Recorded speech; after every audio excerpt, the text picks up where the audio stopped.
آئے ہیں اور یہ تصور کے ساتھ آئے ہیں کہ کل کی صبح ایک نئی صبح کے طور پر ہم شروع کریں گے.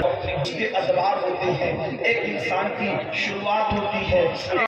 اللہ اکبر. آپ کسی بھی طرف تو آپ کو نظر آئے گا کہ ادوار تین ہوا کرتے ہیں، تین ادوار ہوا کرتے ہیں. مثال کے طور پر ایک جو ہے وہ پھول کو ہی دیکھ لیں، آپ ایک پھول کو دیکھ لیں کہ پھول جو ہے ابتدا میں ایک کلی کی شکل میں ہوتا ہے، پھر وہ مسکراتا ہے صبح کے وقت اور گلے تر بنتا ہے، اور پھر اللہ اکبر وہ کلی جو صبح کو مسکرا کر کے پھول بنی تھی دوپہر تک کے وہ پھول کی شکل میں رہتی ہے، اور شام ہوتے ہوتے پھر وہ ایسے پہلی شب کو ہر مہینے چاند طلوع ہوتا ہے ہلال کی شکل میں، اور پھر وہ بڑھتے بڑھتے بدر کامل ہو جاتا ہے، اور پھر اس کے بعد جب وہ گھٹنا شروع ہوتا ہے تو گھٹتے گھٹتے پھر اس کا پورا وجود ختم ہو جاتا ہے.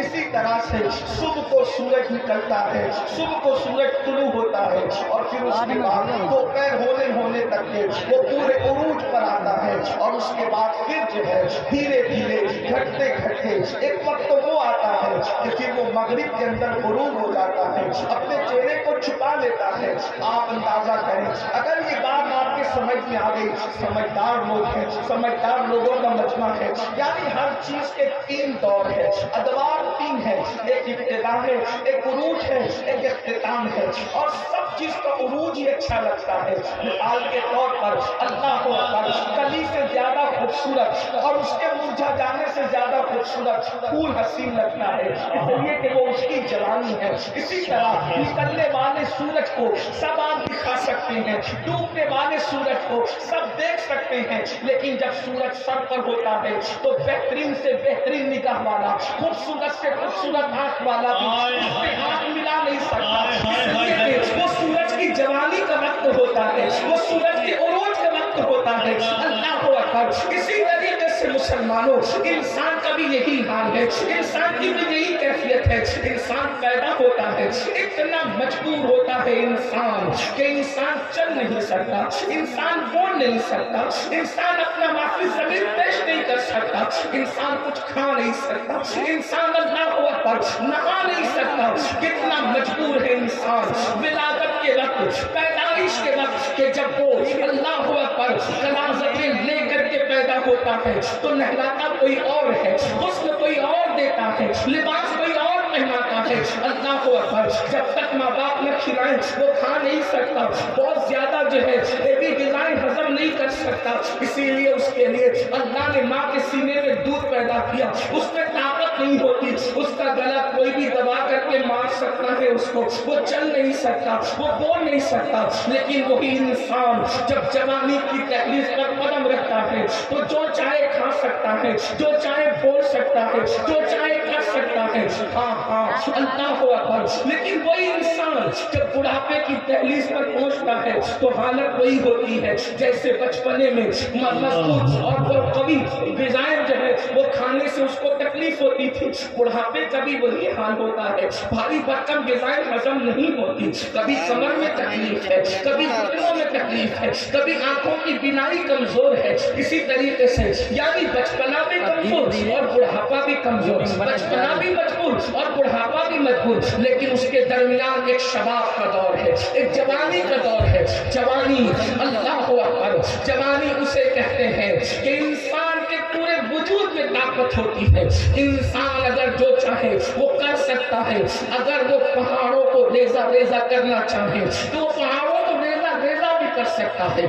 اگر وہ دریاؤں میں راستے بنانا چاہے تو جوانی میں دریاؤں میں راستے بھی بنا سکتا ہے. وہ منزل مقصود کو طے کر کے اس پر پہنچنا چاہے تو وہ پہنچ بھی سکتا ہے. تو یاد رکھنا اللہ نے ہر چیز کے درمیان کو پسند کیا ہے. اسی لیے ہمارا دین بھی دین وسط ہے، درمیانہ دین ہے. نہ یہودیوں کی طرح ہمارے یہاں سختیاں ہیں، نہ عیسائیوں کی طرح ہمارے یہاں انتہائی نرمیاں ہیں. ہمارا دین دین اعتدال ہے، ہمارا دین مذہب اعتدال ہے. اللہ اکبر. اسی طرح ہر چیز کا انسان کے بچپنے سے زیادہ اور انسان کے بڑھاپے سے زیادہ انسان کی جوانی پسند ہے. جوانی بڑی خوبصورت نعمت ہے. جوانی وہ ہے اللہ اکبر اکبر، جس میں انسان اگر چاہے توجہ کے ساتھ اپنے جوانوں کو میں چاہتا ہوں کہ وہ گفتگو پہ غور فرمائے. جوانی وہ ہے اگر انسان یورپ کے کلیساؤں میں اذان پڑھ سکتا ہے تو اذان دے سکتا ہے. جوانی وہ ہے پہلے ظلمات میں اگر گھوڑے دوڑا سکتا ہے تو وہ دوڑا لے گا. جوانی وہ ہے بیت المقدس میں پرچم لہرائے جاتے ہیں. جوانی وہ ہے صدا کی جاتی ہے. جوانی وہ ہے خندق و خیبر کو سر کیا جاتا ہے. جوانی وہ ہے افریقہ کے ساحلوں پر اسلام کا پرچم لہرایا جاتا ہے. جوانی وہ ہے اندلس کے ساحل پر کشتیاں جلائی جاتی ہے. پوری ذمہ داری سے کروں گا چھترپور اور کیرتن نوا کے آنے والے جوانوں، جوانی وہ ہے کہ جنہوں نے اندلس کے ساحل پہ کشتیاں جلائی تھی اور یہ کہا تھا اہل اندلس کو معلوم ہو جائے کہ مسلم جوان وہ ہوتے ہیں یا تو اسلام کا پرچم لہرے گا یا تو یہاں تاریخ کمرے بنے گی.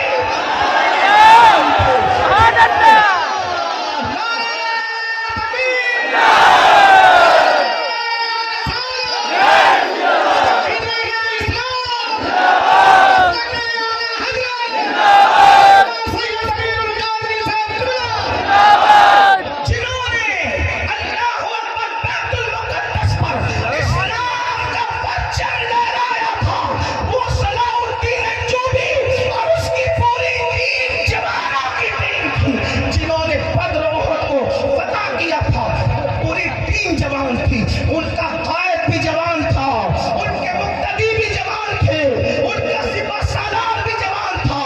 ان کے قائد کو محمد الرسول اللہ کہتے ہیں. حضور جوان تھے، جوان تھے، جوان تھے اور ایسے جوان تھے کہ 63 سال کی عمر میں بھی میرے نبی جوان نظر آتے تھے. محبوب کو کبھی بڑھاپا نہیں دیا. اس کی وجہ یہ ہے کہ اللہ کو جوانی پسند ہے. یہی ایک ذات تو ہے اللہ نے ہر عیب سے ان کو پاک پیدا فرمایا. اسی لیے تو میرے امام کہتے ہیں وہ کمال حسن حضور ہے کہ کمال نسل جہاں نہیں. یہی بھول کار سے دور ہے. یہی سب ہے کہ دعا نہیں. یورپ کے کلیساؤں میں جنہوں نے اذان دی تھی وہ بھی جوان تھے. دی اذانیں کبھی یورپ کے کلیساؤں میں اور افریقہ کے تپتے ہوئے صحراؤں میں. دشت کو دشت ہے، دریا بھی نہ چھوڑے ہم نے. پہلے ظلمات میں دوڑا دیے گھوڑے ہم. ہاں لیکن ہم وہ تھے، ہماری جوانی وہ تھی. آج آپ سے پوچھتا ہوں آپ نے یورپ کے کلیساؤں میں اذان دی تھی اور آج آپ اپنی مسجد سے ہی غائب ہے. آپ وہ جوان ہے. توجہ کرنا، دھیان سے سننا. نعروں کی گونج میں کسی فقیر کے درد دل کو دبا نہ دیجیے گا. توجہ کیجیے گا. کل آپ یورپ کے کلیساؤں تک پہنچ کر اذان دیتے تھے اور آج آپ کا حال یہ ہے. اگر آپ کے گھر میں بچہ پیدا ہو جائے تو آپ کو اپنے بیٹے کے کان میں اذان دینا تک نہیں آتی. یہ آج آپ کی جوانی ہے. بڑی معذرت کے ساتھ کل آپ کشتیاں جلا دیا کرتے تھے دین کی خاطر اور آج حال یہ ہے. اللہ اکبر. آپ کو غسل کا طریقہ بھی نہیں آتا. جو دنیا کی قوم اس طرح سے اپنے آپ کو بدل دے. قرآن کہتا ہے ان اللہ لا یغیر ما بقوم حتی یغیر ما بانفسہم. اللہ کسی قوم سے اس وقت تک نعمت نہیں چھینتا جب تک کہ وہ قوم خود ایسے کرتوت نہ کرے کہ اس سے نعمت چھینی جائے. میں نے بطور مفہوم اس آیہ کریمہ کو بیان کیا. توجہ فرمائیں مسلمانوں، ہماری جوانی کیا تھی اور آج ہماری جوانی کیا ہو گئی. کل ہماری جوانی دین کے لیے تھی، آج ہماری جوانی موبائل گیم کے لیے ہے. کل ہماری جوانی رسول اللہ سے عشق کے لیے تھی، آج ہماری جوانی موبائل کے اسکرین پر تین بجے رات تک گندی زنا کی فلمیں دیکھنے کے لیے ہے. اللہ اکبر. کل تک ہماری جوانی قوم کی الجھی ہوئی زلفوں کو ناخن تدبیر سے سنوارنے کے لیے تھی اور آج ہمارے جوانوں کی جوانی صرف سر کے بالوں میں انگلیاں ڈالنے کے لیے رہ گئی ہے.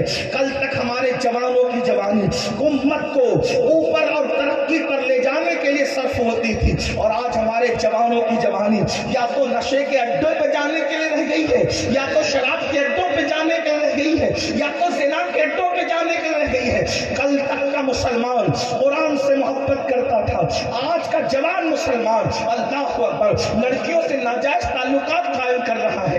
ہنسنے کی بات نہیں، کل تک کا مسلمان نعت مصطفیٰ میں گم تھا، آج کا مسلم جوان غزلوں اور گانوں کے اندر ڈوب چکا ہے۔ یاد رکھنا میری قوم کے جوانوں، آج ہم شکایت کرتے ہیں مولانا ہماری بستیوں کو آگ کیوں لگ رہی ہے، ہماری بستیوں کو جلایا کیوں جا رہا ہے، ہماری بیٹیوں کو بغایا کیوں جا رہا ہے، فتنہ ارتداد کیوں ہے۔ میں آپ سے عرض کرنا چاہتا ہوں، ہزاروں کی تعداد میں محبت رسول کے نام پر آنے والے میرے جوانوں، دل کے کانوں سے سن لو، دنیا اچھی طرح جانتی ہے جس قوم کا جوان سمجھ جاتا ہے اس قوم کی تاریخ سنہری حرفوں سے لکھی جاتی ہے۔ جس قوم کا جوان بگڑ جاتا ہے پھر ان کی بیٹیوں کو لوجوں میں بھیجا جاتا ہے، پھر ان کی بیٹیوں سے زنا بالجبر کیا جاتا ہے، پھر ان کے گھروں سے آگ کے دھوئیں اٹھتے ہیں۔ آپ کو نہیں پتا قرآن پکار پکار کر کہہ رہا ہے ثم لتسألن یومئذ عن النعیم، چونکہ اصول تفسیر یہ ہے کہ قرآن کی ایک ایک آیت کی ظاہری طور پر 70 ہزار معنی ہے، تو ایک قول یہ بھی ہے ثم لتسألن یومئذ عن النعیم، ایک قول یہ بھی ہے اللہ قیامت کے دن تمہاری جوانی کے متعلق تم سے پوچھو کیسے گزارا۔ سن لو یہ جوانی خدا کی نعمت ہے۔ ہماری لگا لے لو تم ٹوپی۔ اتنا بتا دو کالے بال جوانی میں، پوری جوانی چھوڑیے، گھر جا کر کے میرا یہ جملہ ضرور سوچیں، توجہ کرنا، پوری جوانی اپنی جگہ کتنی قیمتی ہے وہ اپنی جگہ ہے، صرف کالے بالوں کی بات کریں۔ جوانی میں بغیر پیسے کے مفت میں خدا نے خوبصورت جو کالے بال دیے، جب اللہ اس کو سفید کر دیتا ہے تو ایک آدمی جب ہر ہفتہ اس کو کالا کرتا ہے، ابھی میں جواز اور عدم جواز کی بات نہیں کر رہا، صرف نعمت یاد دلا رہا ہوں۔ جواز عدم جواز کا فیصلہ یہ مفتیان کرام کے ہاتھوں میں، خطیبوں کے ہاتھوں میں نہیں ہے، اور رہی بات میں کوئی خطیب بھی ہوتا تو کچھ کہنے کی اوقات رکھتا، میں تو وہ بھی نہیں ہوں، تو اس لیے میں کوئی مسئلے کی نزاکت کو اس کے جواز اور عدم جواز پر کوئی بحث نہیں، صرف نعمت یاد دلانا چاہتا ہوں۔ فَبِأَيِّ آلَاءِ رَبِّكُمَا تُكَذِّبَانِ، اللہ کی کس نعمت کو جھٹلاؤ گے؟ اللہ نے جو کالے بال جوانی میں دیے ہیں، یہ چمکتے ہوئے سیاہ بال، جب خدا 40 45 50 سال کی عمر میں اس کو سفید کر دیتا ہے اور آپ حجام کے یہاں جا کر کے ایک بار اس کو کالا کرتے ہیں تو حجام آپ سے 500 روپے سے کم نہیں لیتا۔ ہر ہفتے بال سیاہ کرنے کے لیے، رنگنے کے لیے آپ کو 500 روپے دینا پڑتے ہیں۔ اس دن آپ کو احساس ہوتا ہے خدا نے تو اس سے خوبصورت کلر، چمکدار، نیچرل، قدرتی طور پر مجھے مفت میں دیا تھا۔ اسی طرح مسلمانوں جب کالے بال کی اتنی قیمت ہے، بال کی نہیں، صرف کالے کلر کی اتنی قیمت ہے کہ اتنا روپی آپ کلر پہ خرچ کرتے ہیں جتنا ایک غریب راشن بھر لیتا ہے ہفتے کا جتنی رقم میں، اتنا آپ اس پر خرچ کرتے کلر کرنے پر، اور اللہ نے یہ کلر آپ کو مفت میں دیا۔ اور پورے چیلنج سے کہتا ہوں پوری دنیا کی کسی کمپنی کے اندر اتنی طاقت نہیں ہے کہ میرے اللہ نے جو کلر چمکدار قدرتی طور پہ دیا ویسا کلر بنا سکے۔ کتنا بھی انسان چھپا لے، کتنا بھی نزاکت کر لے، پتہ ضرور چل جاتا ہے کہ جناب والا نے آرٹیفیشل طور پر کوئی نہ کوئی کاروائی کی ہے، اللہ اکبر، لیکن میرے اللہ کی شان دیکھو۔ اب آپ اندازہ کرو اس کے سینے میں چھپی ہوئی ہے، سینے میں ایسی امانتیں ہیں، اور سینے کے اوپر تاج محل جیسی امانت کے وارث تو ہم ہیں، لال قلعہ جیسی امانت کے وارث تو ہم ہیں، فتح پور سیکوری جیسی امانتوں کے وارث تو ہم ہیں۔ یہی تو اپنا فن ہے پیارو کہ ہم نے ہندوستان کو لوٹا نہیں بلکہ ہندوستان کو دیا ہے، اور ہند کو سونے کی چڑیا بنا دیا ہے۔ اللہ اکبر، ہند کو ناز ہے جس پر وہ نشانی ہم ہیں، ہند کو ناز ہے جس پر وہ نشانی ہم ہیں، لال قلعہ اور تاج کے اس دیش میں بانی ہم ہیں۔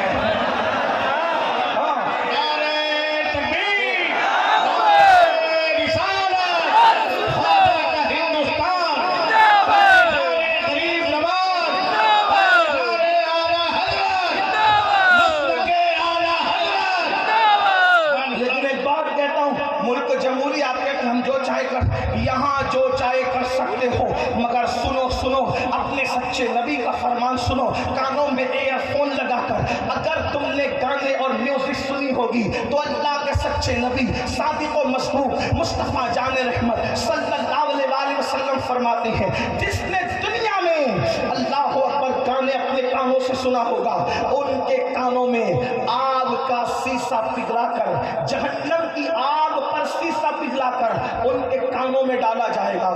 ذرا غور کرنا میرے بھائی, اگر یہ کسی مقرر کی بات ہوتی تو میں اتنے اہتمام سے بیان نہیں کرتا, کسی سیاسی لیڈر کا قول ہوتا تو میں کبھی اس کو ٹچ بھی نہیں کرتا, لیکن یہ اس نے کہا ہے جس کے بارے میں ہمارا عقیدہ یہ ہے اور ہمارا امام عقیدہ یوں بیان کرتا ہے. نبی کی زبان کیا ہے؟ وہ زبان جس کو سب ان کی کنجی کہے, اس کی نافذ حکومت میں لاکھوں سلام. وہ دہن جس کی ہر بات وحی خدا, چشمہ علم و حکمت میں لاکھوں سلام. ان کی زبان سے جو نکلتا ہے وہی قانون الہی بن جاتا ہے, وہ اللہ کا قانون بن جاتا ہے. اللہ اکبر. سنو سنو اللہ کے سچے نبی کا فرمان سنو. کانوں میں ایئر فون لگا کر رستوں میں مٹک مٹک کر چلنے والے میرے بھائی, اپنی آخرت کو داؤ پہ لگانے والے میرے بھائی, اللہ کے عذاب اور غضب کو دعوت دینے والے میرے بھائی, ہمارے اندر اتنی طاقت نہیں ہے کہ خدا کے عذاب کو برداشت کر سکے. اگر اللہ اپنی عذاب کو پہاڑوں پر اتار دے تو پہاڑ بھی دہل دہل جائے, پہاڑ بھی جل جل جائے. پہاڑوں میں قوت نہیں کہ اللہ کے عذاب کو اٹھا سکے. قرآن کہتا ہے ان بطش ربک لشدید, کہ تیرے رب کی پکڑ بہت سخت ہے.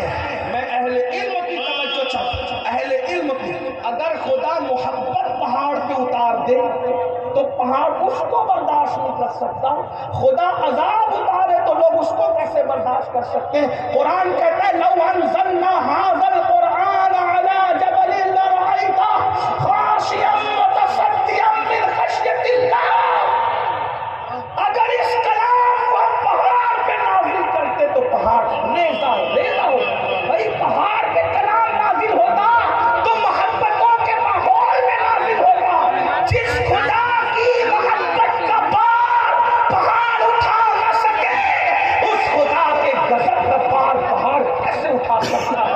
اندازہ تو کرے مسلمانوں, غور تو کرے. اور وہی رسول سچے نبی خاتم النبیین غیب کا نبی صلی اللہ علیہ وسلم فرماتے جنہوں نے اپنے کانوں سے گانے سنا ہوگا, میوزک سنا, ان کے کانوں میں جہنم کی آگ کا سیسا پگھلا کر کے ڈالا جائے گا. تھوڑی دیر غور تو کرو, تھوڑی دیر سوچو تو صحیح. اپنے چولہے پر, اپنے گھر کے چولہے پر اپنی کمائی کا تیل اگر گرم کر کے کان میں ڈالا جائے تو اللہ اکبر, زیادہ گرم ہو جائے تیل, ہم اس کو برداشت نہیں کر سکتے. تو اللہ اکبر, جہنم کی آگ کا وہ سیسا جو انسان کے کانوں میں ڈالا جائے گا, انسان کیسے برداشت کر سکے گا؟ کسی پہ بس نہیں. میرے آقا علیہ الصلوۃ والتسلیم فرماتے ہیں گانا سننے سے دل میں نفاق ایسے پیدا ہوتا ہے جیسے بارش کے برسنے پر جو ہے وہ سبزہ پیدا ہوتا ہے, جیسے گھاس پیدا ہوتی ہے. اللہ اکبر. چھوڑ دو گانوں کو, چھوڑ دو میوزک کو. اور فرمایا میرے آقا علیہ السلام نے کہ شیطان کا لشکر ہے یہ میوزک, یہ موسیقی شیطان کا لشکر ہے. ہمارے مذہب کے اندر روح افعال کے لیے, سیر و تفریح کے لیے, اللہ اکبر لہو و لعب کے لیے میوزک کی اجازت نہیں ہے. اور اس کے بعد آئیے پھر ہماری قوم کے جوانوں کا حال کیا, بڑی سادگی سے کہتے ہیں مولانا نماز کو ٹائم نہیں ملتا, نماز کو ٹائم نہیں, فیس بک پہ بیٹھنے کے لیے ٹائم, یوٹیوب پہ بیٹھنے کے لیے ٹائم, اور فون پر گھنٹوں برباد کرنے کے لیے ٹائم, ہوٹلوں کے لیے ٹائم, سیر و تفریح کے لیے ٹائم, اللہ کے لیے ٹائم نہیں. جس قوم کو اللہ کے لیے ٹائم نہیں وہ قوم عزت کے ساتھ زمین پہ کیسے جیے گی؟ آئیے صاحب درۃ الناصحین اپنی کتاب میں لکھتے ہیں کہ اللہ کے سچے غیب کا نبی صلی اللہ علیہ وسلم نے فرمایا جو جان بوجھ کر نماز کو ترک کرتا ہے, توجہ کرنا, جو جان بوجھ کر نماز کو ترک کرتا ہے اور جس بستی میں وہ رہتا ہے اللہ اس پوری بستی پر ایک دن میں 70 مرتبہ لعنت کرتا ہے. کتنی مرتبہ؟ پوری بستی نمازی ہے, نیک ہے, پرہیزگار ہے, ایک آدمی بے نمازی ہے تو اللہ کتنی بار لعنت کرتا ہے؟ 70 بار لعنت کرتا ہے. اور سوال محدثین نے اٹھایا اور جواب خود ہی دیا کہ بھئی وہ اکیلا بے نمازی ہے تو پوری بن کی وجہ سے برا نہیں سمجھ کرتے. آپ جانتے ہیں آج کل لوگوں کا مزاج بنا ہے, ارے مولانا اتنا مت ڈراؤ یار, اللہ کریم ہے معاف کر دے گا, حضور رحمت للعالمین ہاتھ پکڑ کے جنت میں لے جائیں گے. میں نے کہا اللہ کریم بالکل یقینی طور پر تم پہ لعنت کریں گے, لعنت کہ تمہارے اندر سے کتنی بدبو آ رہی ہے. اور زنا کرنے والوں کو اللہ کے رسول علیہ السلام فرماتے ہیں حضرت مالک جو جہنم کے خازن ہے وہ آگ کا لباس پہنائیں گے, آگ کا لباس, اور ان کی شرم گاہوں پر اور چہرے پر جہنم کی آگ رکھ کر دلائی جائے گی. ذرا سوچو, ذرا توجہ تو کرو. دنیا کے 2 منٹ کے عیش کی خاطر خدا کی رضا و غضب کو دعوت دینے والوں, جوانی کے لیے نہیں تھی کہ ہم جرائم کریں, جوانی اس لیے نہیں تھی کہ ہم عیش و عشرت کے نام پہ خدا کے غضب کو دعوت دیں. اللہ اکبر. اور اگر حدیث میں نہیں آتا تو جس کو سور اور خنزیر کہتے ہیں, اللہ اکبر. اور حدیث پاک میں آیا ہے جب کوئی لڑکا لڑکے کے ساتھ بدفعلی کرے تو آسمان تھر تھراتا ہے اور اس پر گرنے والا ہوتا ہے یہ کام کرنے والوں پر, تو اللہ کے فرشتے آسمان کے کناروں کو پکڑ لیتے ہیں اور اس وقت تک وہ اللہ شریف کا ورد کرتے ہیں جب تک کہ وہ یہ فعل سے رک نہیں جاتا, اور پھر جو ہے وہ بات جو آسمان اپنی جگہ میں ٹھہر نہیں جاتا. اللہ نے کچھ فرشتے ایسے پیدا کیے ہیں جن کو اللہ نے چونچ عطا کی ہے, چونچ یعنی پرندوں کی شکل میں وہ فرشتے ہیں, اور اللہ نے ان فرشتوں کو مقرر کیا ہے کہ جو لوگ دنیا میں اظلام بازیاں کرتے ہیں, حرام کام کرتے, بدفعلی کرتے, مردوں کے ساتھ بدفعلی کرتے, وہ کہیں بھی مرے, مکے میں مرے, مدینہ منورہ میں مرے, شام میں مرے, یمن میں مرے, ہند میں مرے, سندھ میں مرے, کہیں بھی مرے, وہ پرندوں کی شکل کے فرشتے اس کی قبر میں اس کو رات گزرنے نہیں دیتے. رات گزرنے سے پہلے اس کا لاشا اٹھاتے ہیں اور اٹھا کے لے جا کر کے وہاں لے جا کر ڈالتے ہیں جہاں قوم لوط پر عذاب آیا تھا, اور قیامت تک وہ وہیں رہیں گے. اور قوم لوط سامنے کرنے والے قیامت کے دن قوم لوط کے ساتھ اٹھیں گے. اندازہ تو فرمائیں یہ سارے کام ہیں. کچھ لوگ عورتوں کے ساتھ جو ہے وہ معاذ اللہ نظر بازیاں کرتے ہیں, عورتوں پہ باپ کی نظر ڈالتے ہیں. سنو, اللہ کے رسول صلی اللہ علیہ وسلم نے فرمایا جس نے کسی عورت کو پاپ کی نظر سے دیکھا یا کسی عورت نے کسی مرد کو پاپ کی نظر سے دیکھا, اس کی آنکھوں میں آگ کی سلاخیں ڈالی جائے گی, آگ کی سلاخیں, انگارے بھرے جائیں گے. مجھے بتاؤ جو آنکھیں نیم کا ٹھنڈا سرما برداشت نہیں کر سکتی, جو آنکھیں